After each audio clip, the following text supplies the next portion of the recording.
Pythagoras theorem के बारे में समझते हैं।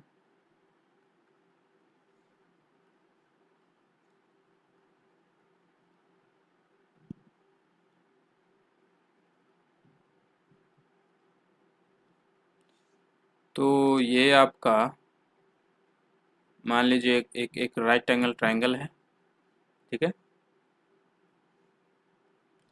इस राइट एंगल ट्रायंगल में एक एंगल 90 डिग्री का होता है।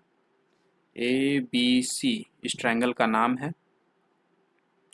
इसमें कुछ एंगल होते हैं, इसमें कुछ एंगल होते हैं। मान लीजिए ये एंगल थीटा है, ये एंगल अल्फा है ना। एंगल को इसी तरीके से सिंबल देते हैं ना।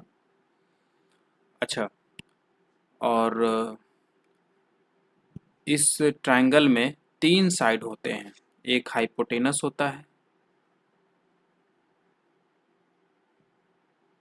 एक हाइपोटेनस होता है, एक परपेंडिकुलर होता है और एक बेस होता है।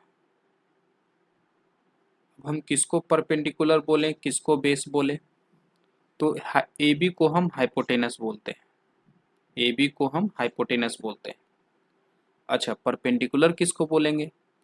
तो ये जो परपेंडिकुलर बोलने का जो डिसीजन है, ये डिपेंड करता है कि आप किस एंगल के लिए काम कर रहे हो।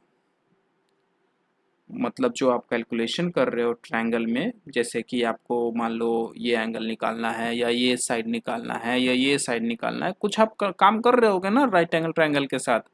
ऐसे ही देखने के लिए तो फोटो नहीं बनाए हो, कुछ काम करने के लिए बनाए हो, कुछ कैलकुलेशन कुछ निकालने के लिए ही बनाए होंगे। तो आप जिस एंगल के लिए काम कर रहे हो, ये बात आपको आगे समझ में आएगा और अच्छे से, पर बस अभी यहाँ पे समझ लो कि जिस एंगल को मानकर आप कैलकुलेशन सॉल्व वगैरह कर रहे हो, वो एंगल के सामने वाला साइड परपेंडिकुलर कहलाता है, ठीक है। तो अगर आप थीटा एंगल पे वर्क कर रहे हो, थीटा एंगल निकालना है या थीटा एंगल से रिलेटेड कैलकुलेशन कर रहे हो, तो थीटा के सामने वाला साइड को हम लोग परपेंडिकुलर कहते हैं। अब बच गया बी सी, तो इसको बेस कहेंगे। तो यहाँ पे हम लिख देते हैं for theta angle A C जो है आपका परपेंडिकुलर है, और for alpha angle B C जो है आपका परपेंडिकुलर है। अगर आप अल्फा एंगल के लिए काम कर रहे हो तो आपके लिए बी सी परपेंडिकुलर हो गया, ठीक है। ये बात याद रखना है, ये इम्पोर्टेंट है, ठीक है। ओके, तो पाइथागोरस थ्योरम होता क्या है? पाइथागोरस थ्योरम क्या होता है? तो पाइथागोरस थ्योरम कहता है कि ये जो साइड है ए बी, जिसको आप हाइपोटेनस बोल रहे हो, उसका स्क्वायर करो। ठीक है भैया, कर दिए। इस ए सी का स्क्वायर करो, इस परपेंडिकुलर का स्क्वायर करो, इस बी सी का, इस बेस का स्क्वायर करो, और इन दोनों को सम करो। इसका सम इस हाइपोटेनस के स्क्वायर के एग्जैक्ट बराबर आएगा। ये है पाइथागोरस थ्योरम, ठीक है। ये कहाँ काम आता है? तो आपको एंगल निकालने में काम आएगा, साइड निकालने में काम आएगा, सॉरी एंगल नहीं, साइड निकालने में काम आएगा। जैसे आपको एक ट्रायंगल देगा कि एक राइट एंगल ट्रायंगल है, ये एक साइड 4 है, ये 5 है, तो बताइए ये वाला साइड कितना होगा? तो आप सिंपल हाइपोटेनस की जगह 5 रखोगे, ये इसके जगह इसको परपेंडिकुलर मान लोगे, और 4 रखोगे, और फिर बेस निकाल लोगे। अब आप, हाँ, इसको अगर बेस मानोगे तो आपको इसको परपेंडिकुलर मानना पड़ेगा। तो अगर आप इसको बेस मानोगे तो बेस की जगह पे 4 रखो, आपको परपेंडिकुलर मिल जाएगा। तो पाइथागोरस थ्योरम में फर्क नहीं पड़ता कि आप किसको परपेंडिकुलर किसको बेस मान रहे हो, लेकिन जब आप ट्रिग्नोमेट्री पढ़ोगे तो वहाँ पे बहुत काम आएगा। अगर आप ध्यान नहीं दिए इस बात पे तो बहुत गड़बड़ होगा। तो ये सब चीज़ें हैं, ठीक है। तो सिंपल है पाइथागोरस थ्योरम, कई बच्चों को मालूम रहता है, सिंपल है ये सब चीज़ें। तो चलिए अब आते हैं ट्रिगो पे। ट्रिगोनोमेट्रिक रेशियो, ट्रिग्नोमेट्री में हम लोग 6 ट्रिग्नोमेट्रिक रेशियो पढ़े हैं। ट्रिग्नोमेट्री में ट्रिग्नोमेट्री में हम लोग 6 ट्रिग्नोमेट्रिक रेशियो पढ़े हैं। साइन, कॉस, टैन, कोसेक, सेक, कॉट, है ना, ये सब चीज़ें। क्या है ये रेशियो? ये रेशियो किसकी बात करता है? जैसे ये साइन थीटा, ये एक ट्रिग्नोमेट्रिक रेशियो है। कॉस थीटा, ये एक ट्रिग्नोमेट्रिक रेशियो है। तो ये किसकी बात करता है? तो ये जो आपका राइट एंगल ट्रायंगल है, इस राइट एंगल ट्रायंगल में 3 साइड है ना, 3 साइड है। और ये तीनों साइड में से कोई भी 2 साइड आप निकाल लो, कोई भी 2 साइड, जैसे AC और AB, AC और AB की बात करते हैं। तो इन दोनों साइड का रेशियो निकालो, ठीक है, निकालेंगे। तो जब आप इन दोनों साइड का रेशियो निकालोगे तो आपको एक नंबर आएगा। हाँ, आ गया, ठीक है, इसमें कौन सी बड़ी बात है। हम कोई BC और AC को डिवाइड करेंगे, BC और AC का रेशियो निकालेंगे तो भी एक नंबर आएगा। AB और BC को डिवाइड करेंगे तो भी एक नंबर आएगा, इसमें कौन सी बड़ी बात। खास बात ये है कि जैसे देखिए, ये कोई डिग्री है, कोई एंगल है, मान लीजिए 30 डिग्री, ठीक है। और हम एक काम करते हैं, इस AB को बढ़ाते हैं, इस AB साइड को थोड़ा लंबा कर दिए। अब इस AB को साइड को लंबा करेंगे तो इस AC को भी बढ़ाना पड़ेगा, है ना। AC बढ़ेगा, है ना, AC देखिए, AC बड़ा हो गया ना, AC को बढ़ाना पड़ेगा, BC भी बढ़ेगा साथ साथ, है ना। तो किसी एक को चेंज किए तो तीनों से चेंज हुआ, ठीक है। ये AC जो इतना बड़ा हो गया और ये जो सॉरी AB जो इतना बड़ा हो गया और ये AC जो इतना बड़ा हो गया, अब नए नए साइड आ गए।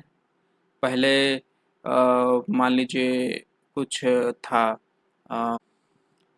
इसको मान लीजिए 6 है, तो ये हो गया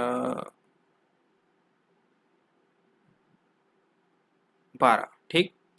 अब ये AB को हम बड़ा कर दिए, ठीक है, तो AC भी उस हिसाब से बड़ा हुआ। लेकिन कमाल की बात ये है कि जिस रेशियो में पहले था उसी रेशियो में आगे बढ़ेगा, उसका रेशियो चेंज नहीं करेगा।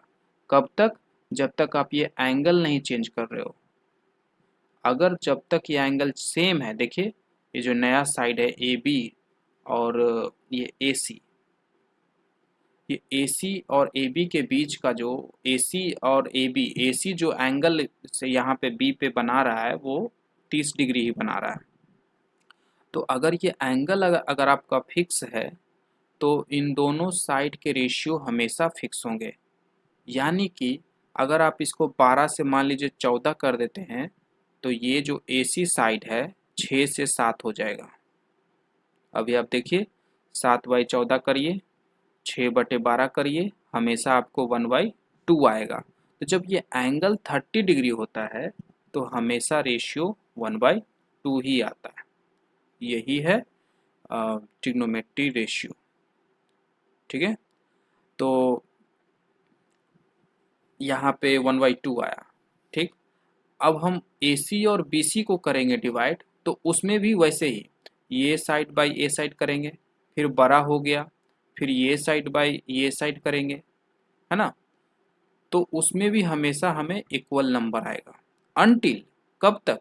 जब तक ये एंगल सेम हो, ठीक है। तो यही है ट्रिग्नोमेट्री रेशियो। 6 रेशियो देखने को मिलते हैं ट्राइंगल से, 6 रेशियो।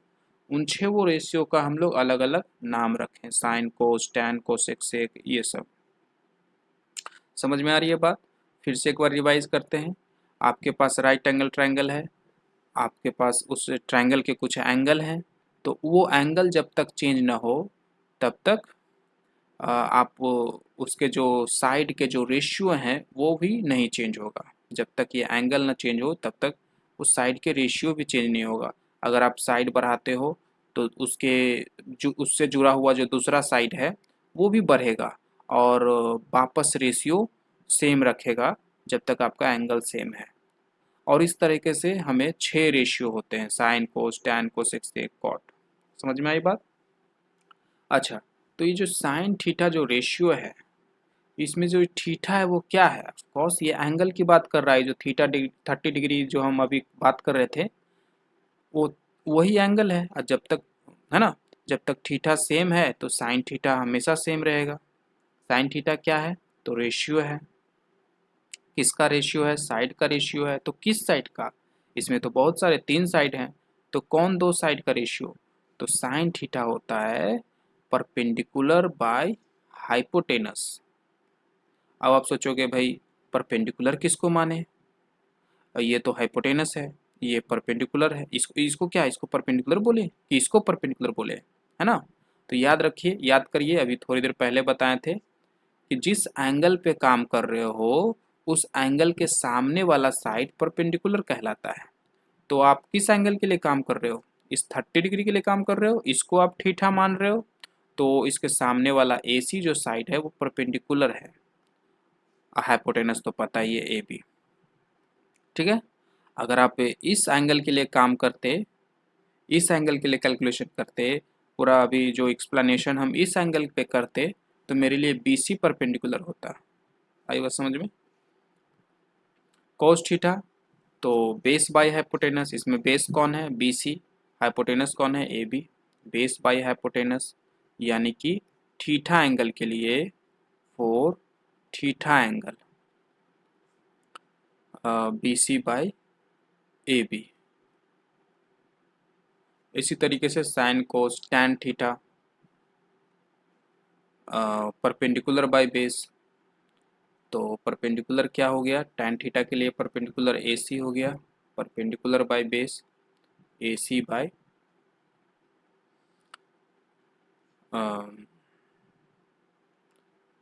बेस BC, ठीक है। फिर आता है साइन को, साइन का उल्टा आता है, साइन का इन्वर्स यानी कॉसेक थीटा। तो साइन थीटा का वैल्यू AC बाई AB आया, तो कॉसेक थीटा का AB बाई AC, उल्टा, जस्ट उल्टा, ठीक है। फिर सेक थीटा वो कॉस थीटा के उल्टा होता है। Hypotenuse by base AB by BC। फिर कॉट थीटा जो टैन का उल्टा होता है, B by P BC by AC, ये सब चीज़ें, ओके।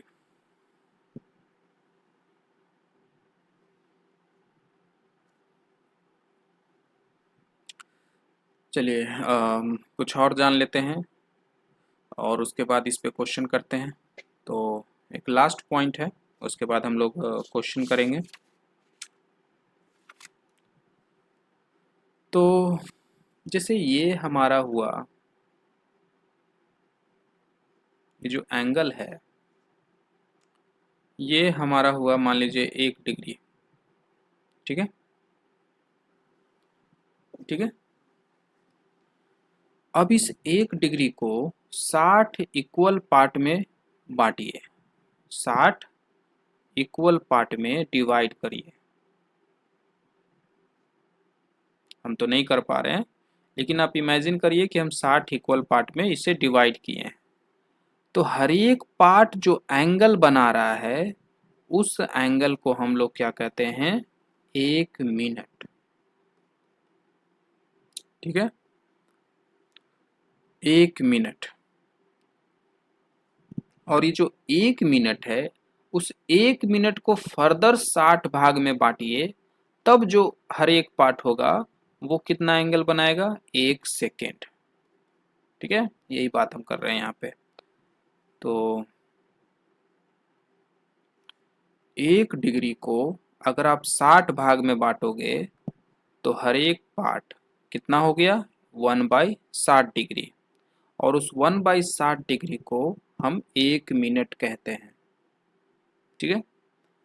अच्छा, ये 1/60 डिग्री है, हम चाहते हैं इसको रेडियन में लिखना। 1/60 डिग्री बराबर 1 मिनट हो गया, तो कितना रेडियन बराबर 1 मिनट होता है? रेडियन हम जानना चाहते हैं, तो निकालते हैं भाई। तो हम लोग जानते हैं कि 2 पाई रेडियन में 360 डिग्री होता है, है ना। तो 1 डिग्री में कितना होता है, दोनों तरफ 360 से डिवाइड कर दो, 1 हो गया, और ये पाई बाई 180 हो गया, है ना। तो 1 डिग्री में पाई बाई 180 रेडियन हो गया।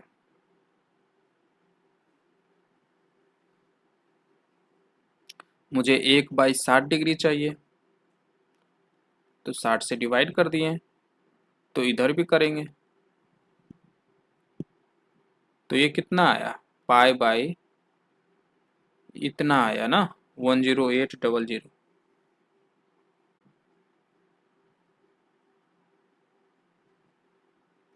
कि 1 डिग्री बराबर पाई बाई 1 डिग्री बराबर पाई बाई 180, फिर दोनों तरफ 60 से डिवाइड किए, तो 1/60 डिग्री बराबर 60 इंटू पाई बाई 60 इंटू 180, इसको सॉल्व किए तो इतना आया। तो 1/60 डिग्री बराबर हम लिख सकते हैं पाई बाई 10800 रेडियन, ठीक है। तो ये होता है। अच्छा, इस 1 मिनट को कैसे हम सिंबलाइज करते हैं, इसका सिंबल क्या है, तो इसका सिंबल है आपका ये 1 लिख देना है और ऊपर में ऐसा लगा देना है, ठीक है। ये आपका 1 मिनट हो गया।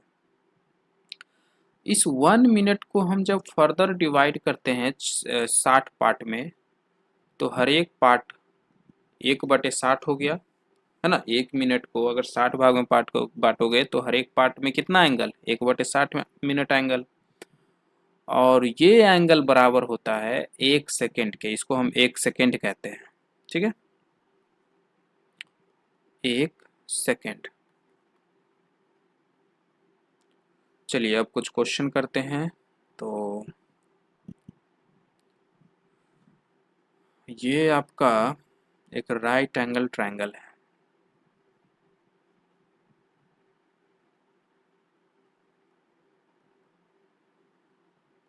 ए बी सी, और ये एंगल है। तो मान लीजिए ये एंगल जो है आपका थीटा, वो 0 डिग्री है। जब ये एंगल 0 डिग्री होगा तो क्या होगा, ये ए सी साइड ए बी के ऊपर आ जाएगा, है ना, ऐसा आ जाएगा।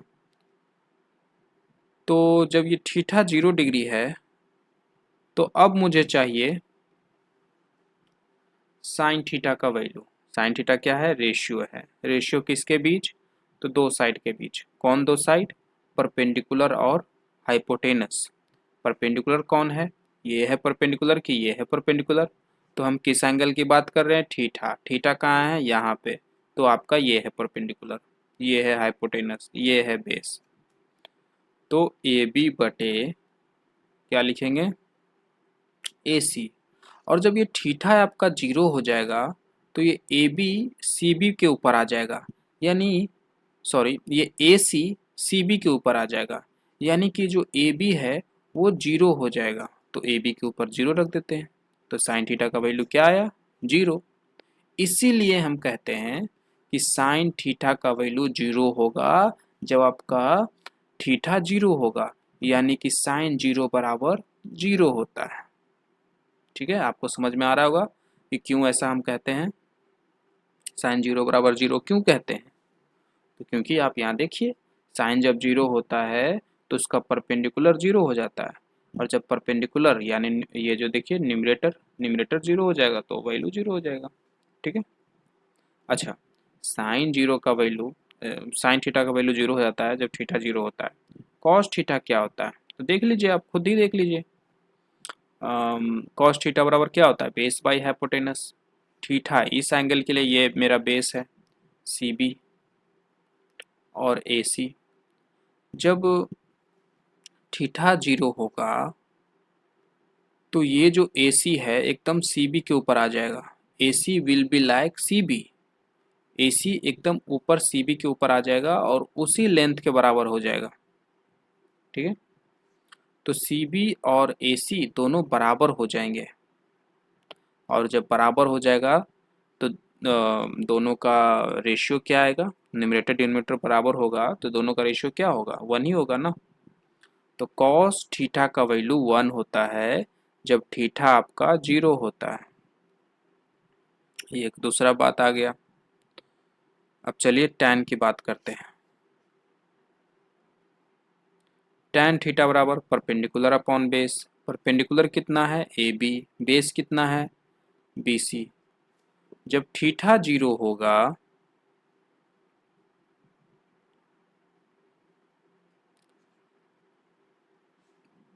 तो क्या हो जाएगा, ये ए बी 0 हो जाएगा।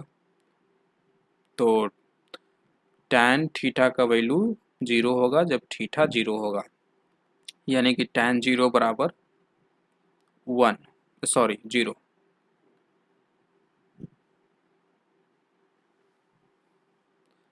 अच्छा, cosec थीटा क्या होगा, cosec थीटा, तो cosec थीटा साइन का पता है आपको। साइन साइन जब थीटा 0 था तो साइन का वैल्यू 0, यानी 0/1। तो कोसेक साइन का उल्टा होता है, तो इसका 0/1। तो कोसेक साइन 0 का वैल्यू 0, तो कोसेक 0 का वैल्यू 1/0। और 1/0 क्या होता है, अनडिफाइंड। इसको अनडिफाइंड भी बोलते हैं या इन्फिनिटी भी बोलते हैं, ठीक है।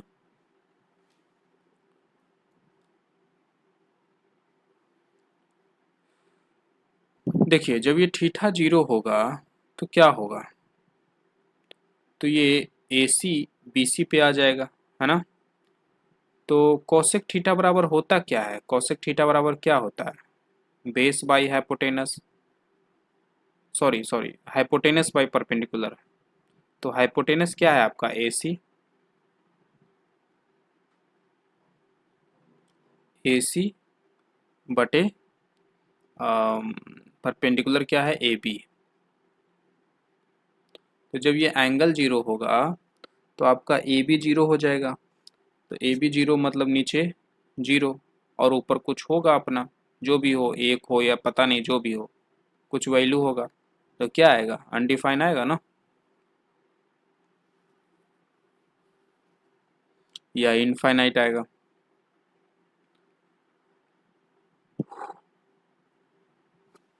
चलिए अब थोड़ा 0 से ऊपर उठते हैं। 4, 30 डिग्री एंड 60 डिग्री, इसकी बात करते हैं। तो एक ट्रायंगल है आपके पास,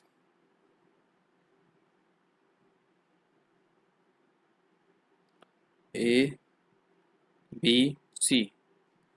ये आपका 60 डिग्री, ये आपका 30 डिग्री, ठीक है। ये साइड है 2, ये 1, ये √3। अब आपको साइन 30 निकालना है। तो साइन 30 होता है परपेंडिकुलर अपॉन हाइपोटेनस। 30 डिग्री के लिए परपेंडिकुलर हो गया ए बी, तो परपेंडिकुलर अपॉन हाइपोटेनस।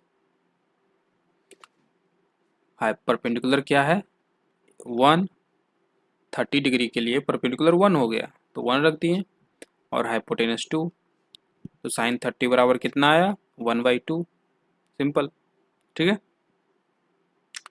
तो ये आपको याद रखना है कि साइन 30 बराबर 1/2 होता है, ठीक है। आगे हम ट्रिक भी देंगे जिससे आपको रटने की जरूरत नहीं पड़ेगा। अच्छा चलिए, आपको tan 60 मान लीजिए निकालना है। परपेंडिकुलर कितना हो गया, तो 60 डिग्री के लिए परपेंडिकुलर आपका √3 है, परपेंडिकुलर अपॉन बेस। और 460 डिग्री परपेंडिकुलर क्या है आपका बी सी है, ठीक है। तो आप लिखोगे √3 बेस क्या है 1 है, तो tan 60 बराबर कितना हो गया, √3/1, ठीक है।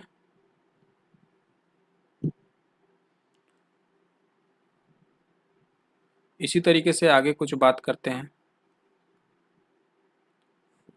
दूसरे एंगल के लिए बड़ा ही फेमस एंगल है ये, 437 डिग्री और 53 डिग्री। नीट जेई की ज़्यादातर क्वेश्चन में ये एंगल इन्वॉल्व रहता है। तो ये याद रखिए। तो एक ट्रायंगल है,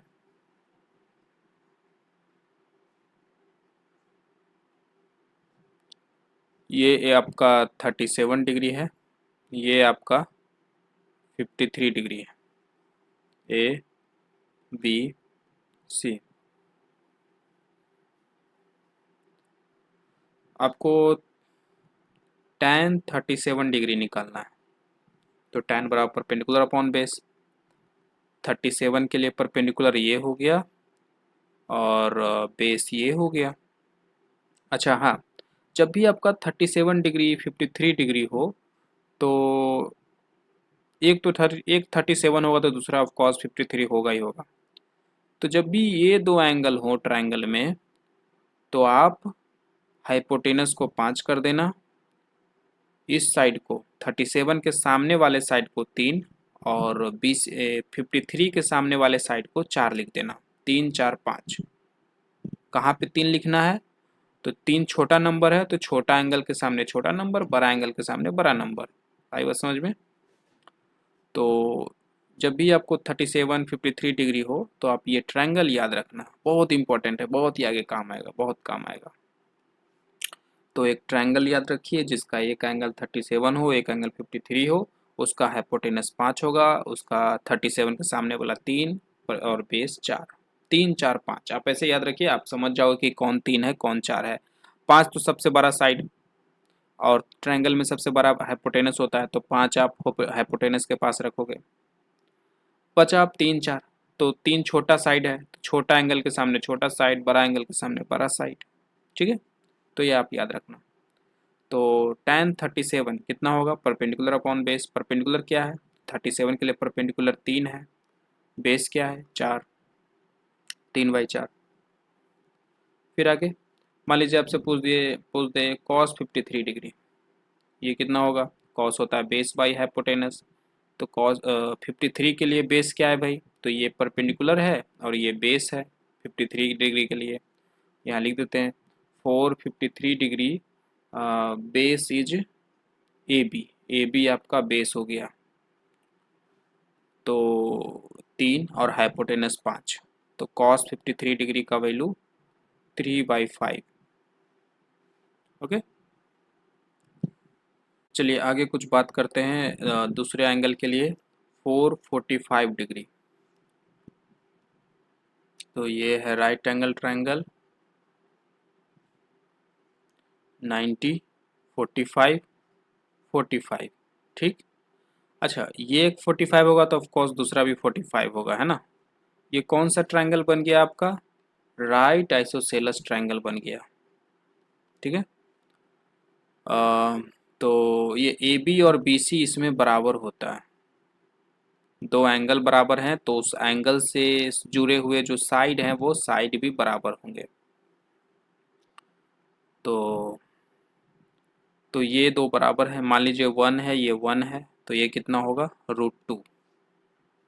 अब इसमें निकालिए tan 45, तो परपेंडिकुलर अपॉन बेस, परपेंडिकुलर हो गया ये कौन सा 45, तो इसमें दोनों 45 है तो आप कोई भी ले लीजिए।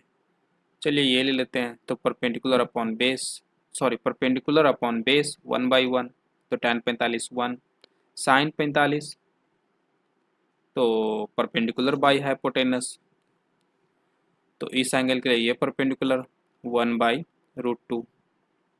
ये कुछ चीज़ें बेसिक चीज़ें हैं। अच्छा चलिए अब हम आगे एंगल के लिए बात करते हैं 90 डिग्री के लिए। तो ये आपका जो ट्रायंगल है इसमें जो थीटा है, अगर ये थीटा 90 डिग्री हो जाए तो 90 डिग्री कहने का मतलब कि ऐसा कुछ हो गया, है ना। ये साइड था और ये एंगल, ये जो साइड है बढ़ते बढ़ते बढ़ते बढ़ते ऐसा हो गया, तभी तो 90 डिग्री होगा। तो जब ये ऐसा हो जाएगा तो क्या होगा? ये वाला और ये वाला साइड बराबर हो जाएगा, है ना, ये हाइपोटेनस इसके सामने के बराबर हो जाएंगे। तो चलिए इसके लिए कैलकुलेट करते हैं, तो साइन 90 डिग्री निकालते हैं। तो ये मेरा 90 डिग्री है, तो साइन 90 परपेंडिकुलर बाय हाइपोटेनस, और इसमें आपका जो ये परपेंडिकुलर है और ये हाइपोटेनस दोनों बराबर हो जाएंगे फॉर 90 डिग्री। अगर थीटा 90 डिग्री है, परपेंडिकुलर हाइपोटेनस बराबर हो जाएगा, और जब बराबर हो जाएगा तो दोनों का रेशियो क्या आएगा, 1 आएगा, है ना। तो यहाँ से हम कहेंगे कि साइन 90 डिग्री बराबर 1 होता है। ठीक है, आप क्लास 10th में पढ़े होंगे ये सब कि किसका एंगल किस एंगल पे क्या होता है, लेकिन रीज़न नहीं समझे होंगे, तो यहाँ आपको रीज़न समझाया जा रहा है। अच्छा, tan 90 क्या होगा, आप सोचिए, आप जरा ट्राई करिए, tan 90 क्या होगा। तो tan होता है परपेंडिकुलर बाय बेस, तो जब ये 90 डिग्री होगा तो परपेंडिकुलर हाइपोटेनस के बराबर हो जाएगा, और ये क्या होगा, तो ये जीरो हो जाएगा, है ना। ये जैसे से बड़ा होगा ये एंगल, वैसे वैसे ये वाला साइड इधर आता जाएगा, इधर आता जाएगा, और जैसे से ये इधर आएगा ये वाला साइड छोटा होता जाएगा, है ना। तो ये बेस आपका जीरो हो जाएगा, समझ में आ रही है बात। तो नीचे जीरो होगा तो क्या वैल्यू आने वाला है, इनफाइनाइट आने वाला है, तो tan 90 इनफाइनाइट होता है। ओके, अब चलते हैं थोड़ा ट्रिक के पास कि कैसे इतने सारे नंबर हैं, इतने सारे एंगल हैं, और इतने सारे हर एक एंगल का 6 रेशियो निकालना होगा हर एक एंगल पे, कैसे निकालेंगे इतना सब। तो उसके लिए एक आपको ट्रिक याद रखना है। आप देखिए, आपको अगर साइन का याद हो जाए, साइन साइन का वैल्यू अलग अलग एंगल पे साइन का वैल्यू याद हो जाए, तो आप कॉस का भी निकाल सकते हो, टैन का भी निकाल सकते हो, सबका निकाल लोगे। सिर्फ साइन का अगर याद हो जाए तो सबका निकाल लोगे। कैसे निकाल लेंगे सबका, तो देखिए पहले साइन का निकालते हैं। 0 डिग्री, 30 डिग्री, जब भी आप भूलो ऐसा लिख लो, 0 degree, 30 degree, 45 degree, 60 degree, 90 degree. ठीक, 37 और 53 डिग्री नहीं लिखे हैं, वो एक्सेप्शन है, उसके लिए आप याद रख लो वो ट्राइंगल जो हम आपको याद दिलाए थे कि 37 53 डिग्री होगा, तो ऐसा ट्राइंगल बना लेना, हाइपोटेनस 5 4 3 ऐसा लिख के अपना कर लेना। ठीक है, तो ये आप याद रखिए, ऐसे ऐसे ऐसे कर लीजिए, 0 30 45 60 90। फिर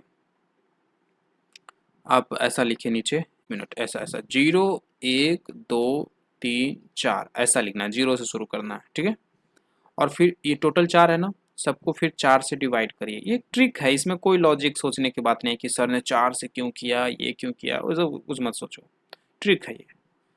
अब ऐसा सबको 4 से डिवाइड कर दिए, अब सबको रूट चढ़ा दो, सब पे रूट लगा दो, रूट लगा दिए। अब थोड़ा सिंप्लीफाई कर लो, 0/4 कितना होता है, 0, तो रूट 0 0, 1/4, 1 का रूट करेंगे 1, 4 का रूट करेंगे 2, 2/4 काटेंगे 1/2, तो ऊपर 1, 1 का रूट 1 और 2 का रूट √2, 3/4 √3, 4 का रूट 2, 4/4 1, 1 का रूट 1, हो गया। अब ये जो वैल्यू आया है सर, ये किसका वैल्यू आया है, 0 डिग्री का 0 वैल्यू आया, 30 डिग्री का 1/2 आया, 45 डिग्री का 1/√2 आया, पर ये किस रेशियो का आया है, तो ये आया है आपका साइन रेशियो का, साइन थीटा का। जब थीटा आपका साइन थीटा में, जब थीटा आपका 0 डिग्री होगा तो आपका उसका वैल्यू क्या हो जाएगा, 0। जब थीटा आपका 30 डिग्री होगा, ठीक है, जब थीटा आपका 30 डिग्री होगा तो साइन थीटा का वैल्यू क्या होगा, 1/2। ठीक है, आई बात समझ में। साइन 30 बराबर क्या होगा, 1/2। साइन 45 बराबर क्या होगा, 1/√2। साइन 60 बराबर क्या होगा, √3/2। साइन 90 बराबर क्या होगा, 1/2। And what about cos theta, cos का क्या, तो जो साइन का जो आप देख रहे हो ना, उसी को उल्टा करके रख दो, कॉस का मिल जाएगा। कहने का मतलब ये जो है, ये जो देख रहे हो, इसको ऐसा पलट दो, 90 डिग्री से पलट दो, 180 डिग्री से पलट दो, तो ये 1 जो इधर है वो इधर आ जाएगा, है ना। √3/2 जो 60 पे है वो 30 डिग्री पे आ जाएगा, है ना, और ये 1/√2 बीच में है तो बीच में, समझ में आ रही है बात। ऐसा ऐसा घुमाना है आपको, जैसे ये लाइन है, ठीक, तो ऐसे घुमा देना है ना। तो इस वैल्यू को भी ऐसे उल्टा घुमा देना है, आइए समझ में। और ये 1/2 यहाँ आ जाएगा और 0 यहाँ आ जाएगा, ये हो गया cos थीटा का वैल्यू। अब tan का कैसे निकाले भाई, तो tan का निकालने के लिए आपको एक फॉर्मूला याद रखना होगा, शायद आप 10th में पढ़े ही होंगे, ऑफकोर्स 10th में पढ़े होंगे। tan थीटा बराबर होता है sin थीटा बटे cos थीटा, ये याद रखिएगा, ठीक है। तो sin का मिल गया तो tan का भी मिल जाएगा। आपसे पूछे कि tan 0 डिग्री बराबर क्या होगा, tan 0 डिग्री बराबर क्या होगा, तो sin 0 का वैल्यू रखो और cos 0 का वैल्यू रखो। तो sin 0 का वैल्यू 0, cos 0 का वैल्यू 1 है ना। cos का 0 डिग्री पे कितना वैल्यू है, 1 1। Okay okay. So sine tan 30 का वैल्यू, तो sin 30 का वैल्यू और cos 30 का वैल्यू रखो और डिवाइड करो। तो 1/2 और √3/2 डिवाइड करेंगे तो 1/√3 आएगा। आप करके देखिए, वीडियो पॉज करके आप डिवाइड करके देखिए। इसका करेंगे तो 1 आएगा, इसका करेंगे √3/2, 1/2 को डिवाइड करेंगे तो कितना आएगा, √3। इसका 1/0 1। ओके, 0/1 मतलब इनफाइनाइट। तो आ गया tan थीटा।